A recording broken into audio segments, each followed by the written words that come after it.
everybody. Ni hao, or as they say in the States, hello. Uh, Sean here. Just starting a new series here, something we call China Ramblins. Give myself a chance to kind of just run my mind, run my mouth, instead of maybe taking you around town all the time. But I'm certain we'll get out there as China Ramblins continue and start to move away from Dollar Store Dynasty as a concept or as a program. Um, so I'm starting a new series. So you got my Dolion or Dolion. And don't take that as something being stereotypical or racist. I don't see it in that way. So don't go losing your mind. A lot of people tend to do that. See darkness and everything. But no, there's actually a pretty nice, good side to it. These are very nice. These are pretty cool hats. They're pretty well made. They're very cheap. Still see them. Still see them in use here pretty frequently. Street sweepers, people working outside use them very often. I'm impressed by how they're made. They're very cheap. If you took something like this and took it to America and sold it there, you could probably get $10 and make yourself a handsome little profit just off these hats here because they're authentic and they're handmade and they're handcrafted. So I'm always impressed by these things. And I know in other videos I've mentioned the guy with the carts that sells these. They do all their stuff handcrafted. It's all woven bamboo and stuff like that. I always love seeing that cart and seeing these kinds of things and getting them at such a low price. It's just something that as an American you just don't see that much of.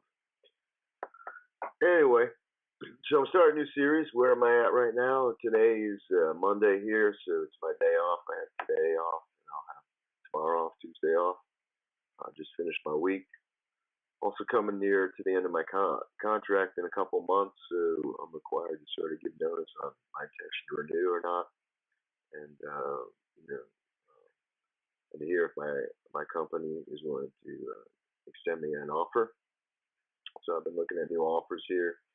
I'm looking forward to maybe moving on to another job at this point.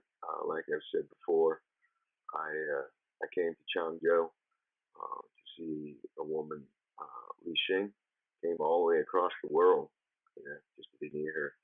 And I selected Changzhou out of consideration for her because I felt that, I don't want to be a burden to her. I don't want to be that guy who just pops up or have those unplanned meetings, that could be very awkward. So I figured, Changzhou is only, 20 minutes by train from Nanjing, and I felt, that's good, gives us both a good comfort zone. So we can always arrange everything and have everything sort of out there, be very sort of considerate of each other. But it turns out that she wasn't really sort of interested in being in my life whatsoever. And, that's just really rude and really it's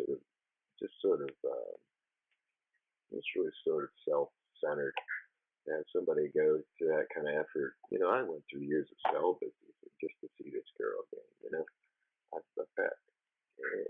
And I've always been there for her. I've always kind of been trying to keep her happy or amused, and she would say things like, "Oh, you write me so often." And I'm like, "Well, it takes so many damn texts just to get you to respond.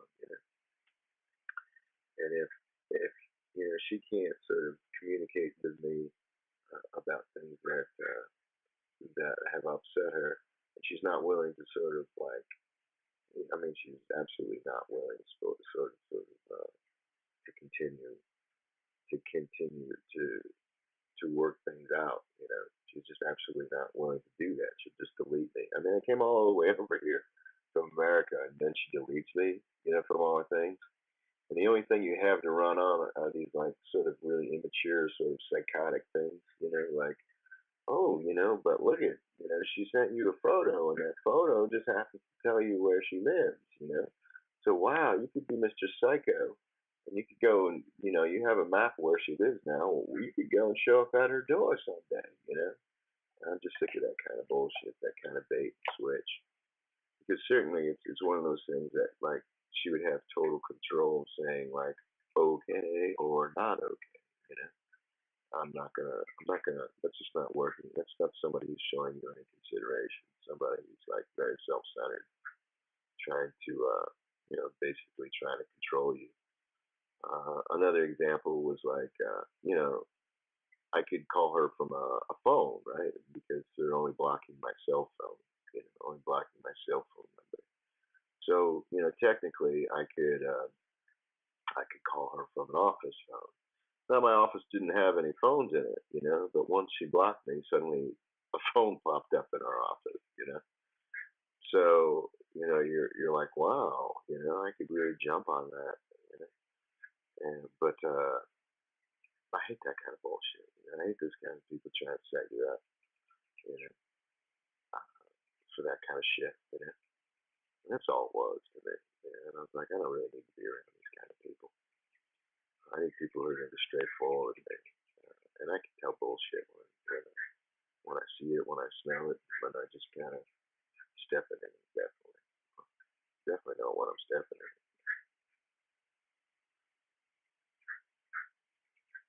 Anyway, so yeah, that fell through, and there's really no, I'm stuck with. So I was stuck with Changzhou, and Changzhou is Changzhou. Don't get me wrong; it's a city like many other cities. It's just not one that's very remarkable to me. It's not very attractive to me. Um, there's really nothing to do here. There's a couple of parks. There's Hongmei Park. I've shown you that. There's Dongpo Park, and there's a little, that's kind of interesting. Dongpo Park has a little bit of history there. Hongmei Park has the number one sort of tourist destination in all of Changzhou is this Hongmei Temple. I haven't shown you a video yet. I'll try and get that to you, get that out there before I leave Changzhou. But really, it's just another pagoda, a big pagoda. And I've been in China for 7 years, and I've seen a lot of pagodas. So I'm like, yeah, whatever. And you get sick of the kind of phallic sense of it. All Chinese parks are very phallic and very sort of feminine. You have those like circle openings to represent the feminine. You can walk through them. Then you have the phallic, so pagodas everywhere. Hey, oh, look at the big man. And you get sick of that bullshit too. And it just so happens it's right at the end of where all the schools are. A lot of the public schools lead to the big phallic symbol. Like, bullshit. Anyway, on some level, a very human, basic level, it's not bullshit. Yeah, you need a dick. You need a dick to have children, but like, the big dick aspect of this bullshit. Anyway, so so Changzhou just really hasn't been that remarkable thing. It's also very flat land, so there's no mountains. There's no like real rivers. They're all canals. Along the canals are just basically residences. There's some places you can walk along them, but then you're just walking along the canal for a very long, long ways, and then you have to turn back and walk back. So that's something I do. I try and find the parks and just walk the circumferences for exercise, and that's something that all the locals do. And I would say I live a very kind of local life here, just kind of going to the markets and going home and keeping to myself and walking the parks. It's not like a situation where you're going to meet anybody by any means. That being said, you get hit up by your colleagues or like who are younger than you or less, have been in China less years, and suddenly they're, well, you got to try harder and all that crap, And that just kind of rubs me the wrong way. It's like I'm not getting support from the people I ought to be getting support from because I just traveled around the world for somebody, and I dedicated a year of my life to trying to just meet them again, and they don't have the consideration to show me to do that one simple task after playing the sort of nice and friendly and sort of all sort of decent person that they're sort of portraying themselves as. Like we're very sound and very reasonable and very sort of decent. And we're always very considerate and always very kind, and but you can't fucking just feed them some fucking coffee. Fuck you, Anyway, um, anyway, no sense in getting worse about it. Just move on. And that's been but I've been in Jiangxi province for most of my 7 years in China. So maybe it's time for a change anyway. Um, so yeah, I was left in Changzhou, and Changzhou itself isn't very remarkable, outside the fact that it was 20 minutes away from Yixing, and I thought that was going to work out. The job, is not what I'm too crazy about because it's a private center, which entails a lot of promotion and marketing that is in your contract, and something I prefer to avoid in my employment. Um, just something I don't really enjoy doing because it seems fruitless. There's a chance you might, in terms of in terms of your responsibility, it doesn't really have a lot of bearing on it. It has a bearing on the school's profitability. Uh, that being said, the structure that our school sort of currently follows is one that also never kind of clicked with me. It requires a lot of stirring of the children, getting them out of their chairs and running around, throwing balls and jumping and slapping things, and there's a lot of like just misbehavior and sort of like rudeness towards by the children towards their teachers, the foreign teachers, that they just it's kind of part of being a gym class, and that's not a language class to me. A language class is you sit at a desk in a row, you listen to the teachers and tell you how it's done. But they sort of give the Chinese teachers all those opportunities to be the kind of the the the teacher that has the essential that's teaching them really. We're just kind of entertaining them with English, and they've got the Chinese teachers kind of the more respectable teachers that they have to sort of have to show that kind of respect to. So yeah, it never quite jived with me. The expectations, there's just little things about it that always kind of like rub me the wrong way. It's a franchise that originates in Britain. Originally, it was a British franchise, and I was told that this school has just kind of bought an aspect of that franchise, but it's not really run by the sort of the corporation. Uh, so it has all of their sort of marketing, but that doesn't necessarily follow the same program. The program it follows is a very American one. It's an American program. It's something called AL07 and Genius English, and it's American. It's a great program. It's really well done. It caters to Chinese sensibilities. It's got a good structure to it. It does try and key in on also grammatical points that have consistently been problematic for Chinese learners. Um, it does all that, and it does it in a Chinese mailer, with China, like they carry cartoons of Chinese, policemen, Chinese post office, the things that children see every day. And our manager is a good guy, a great guy. Points that out also. But they always do it under the British banner, So there's a little bit of like, well, and I had that problem with Wall Street too. Like Wall Street was an American company, Wall Street, yeah. But they were always showing it because it was bought by Pearson. They'd always show British flags and stuff like that. I was like, Wall Street. Anyway, why don't you change the name? So you're just kind of like ripping off of it, ripping off the American thing. Well, it's kind of pissed me off. Or just irked me. It's one of those inconsistencies that you'd say, well, if you're so developed, you're so sophisticated, you probably want to sort that out.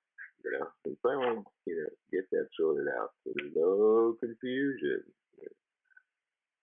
Unless you want to sort of, exploit that confusion. Anyway, well, that's all how I took it too.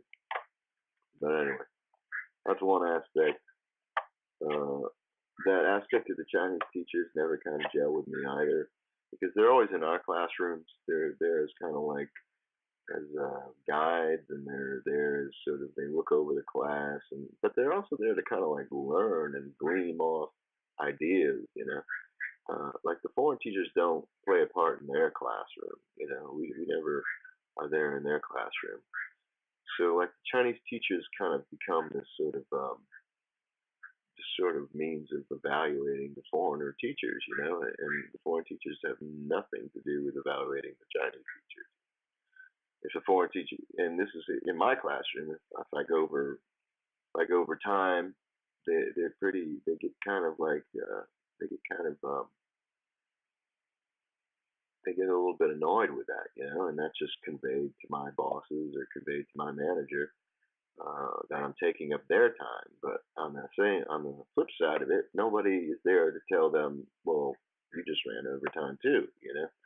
Uh, so you know, it's just kind of an inequity in our relationship there. Also, the Chinese teachers will like in my classrooms will just go off. You know, if they see a kid doing something that they don't think is correct behavior, they will just stop the class and yell at them while I'm. Yeah, they won't. Yeah, they'll stop the class and yell at that kid. So everything comes to a standstill, and I'm looking at my watch like I don't really have time for this, and it wasn't behavior that I'm noticing or care about. You know, so I need to move on. You know, now you've just kind of stopped my class, you know, and I'm trying to get a certain aspect of it accomplished before my time's up, and then you're going to turn around and tell my manager how I didn't get, you know, I ran over time again. You know, so it's a bit unfair in my opinion to have somebody have that. That being said, you know, it is my classroom, you know, and I do feel responsible for the behaviors of the kids in my class, but at the same aspect, I'm running a gym class. You know, I'm not really doing an English class most of the time. When a kid has to learn, I just don't, you know, like how does a kid learn how to speak the language if he's jumping up and down and throwing balls constantly? Uh, um, what was I going to say? So anyway, I don't feel I don't feel like it's my job to be the parent, you know. And this is something that you'll find in the currently that the American education is struggling with. That idea of like who is the disciplinarian, you know, and like there was a time certainly when American parents were working more and more, and so they you know depended on depended on the schools to be that disciplinarian because literally they weren't with their kids enough. And so definitely see that aspect in China. But as things got more progressively better for Americans, it was like, well, why aren't you being the parent? You know, this is your job. You know, I'm just here to teach them English. You know, I got a book. I have material to teach them. This is what they're supposed to learn. And you know, and it just became this sort of gray area that became opportunistic for a lot of people. Like now I could you know I could sue your kid and just sue your teacher or something like for overstepping boundaries or something like that because I'm the disciplinarian of my child, not you. You know, but at the same time, you know, well then why are you being a disciplinarian then?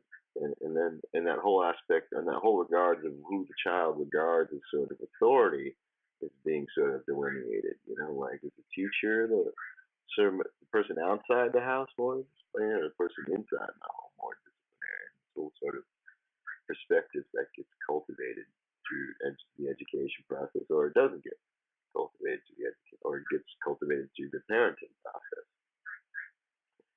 I'm one of those people who kind of feels at this stage, and what I know of the education systems in my native country is that yeah, it's not the teacher's job, it's not the teacher's job to be a parent. You know, I'll be a parent to my own kids. I'll discipline them, but I'm not going to be there trying to discipline your kids, and they shouldn't be running up and hitting the teacher at any point. Case closed. Um, so yeah, that's one another aspect that you kind of feel you kind of feel is, and I've heard other teachers mention this in their blogs. What else to talk about? I'm not really sure. There was a couple things that I wanted to mention in that re-education video. They gave a chance to do some changes in China. Some of the changes you don't see is like you used to see a lot of cupping. You know that thing where they take the glass bowls and they heat it and put it on your back, and they put a bunch of them on your back. It's supposed to, relieve the tension in your muscles. When I started in China, I was in a more rural area, and you saw a lot of it. You saw people walk around with them welts on their body, all over their bodies, and it was hideous. But it was something I saw all the time, and I was always curious about. I eventually did go do it in Beijing, and it was a hideous thing. It was useless and hideous.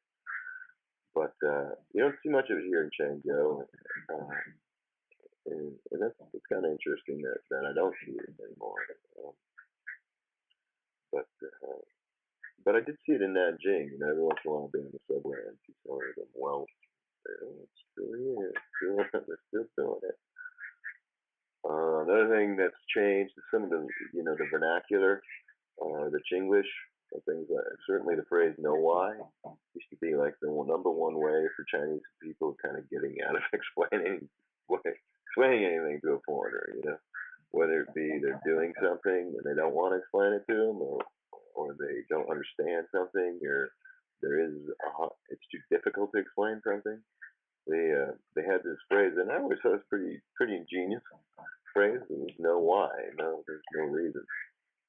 And but you don't hear it anymore, and that's kind of a shame. I always find it kind of charming, and I found myself using it in similar scenarios from time to time, and it was kind of a running joke. But you don't hear it that much anymore. And I think also like it used to be route that a greeting used to be like, "Hello, hi, I'm fine, and you?" It was like almost every Chinese person was taught that. But now you're seeing a lot more variations in the greetings, and they don't say that. And you? I'm fine, and you? Anymore. Some of the changes there.